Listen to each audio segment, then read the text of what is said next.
Though you can provide marks for students' assessments here inside of Microsoft Teams when you're returning work directly to the students, keep in mind that this is not our official gradebook. In Edmonton Catholic Schools, we use PowerTeacher Pro in order to assess and report student achievement. But Microsoft Teams can help you with keeping track of student progress and entering those marks into PowerTeacher Pro. Did you know that for each assignment, you can actually export the marks to Excel? You can also, if we back up inside the Assignments tab in the General channel of your class team, you can also click View Grades and export all of the marks for all of the assessments that you have assessed in Teams to Excel. Let's take a closer look how. So again, if we want the Excel spreadsheet for an individual assignment, we can come down to the individual assignments, click on the assignment card, and click Export to Excel.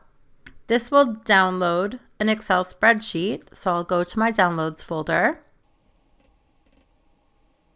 And again, I can see that this has downloaded an Excel spreadsheet,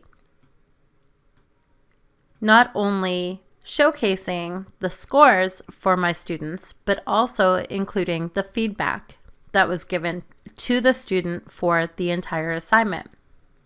Let's back up. If I want the Excel spreadsheet that shows all of the marks for all of the assessments that have been graded in Microsoft Teams, I simply come to the Assignments tab in the General channel, and up here in the top right, I click on View Grades, and then click Export to Excel. Again, an Excel spreadsheet will be downloaded to my Downloads folder, so I'll open my File Explorer, click on Downloads, and I will double-click to open that file in Excel. Inside this Excel spreadsheet, I will see the specific assignments, the marks the students received on each of the assignments, and any feedback given for a specific assignment. I could then save a copy of these marks and feedback to my OneDrive and then use this information to update my PowerTeacher Pro gradebook.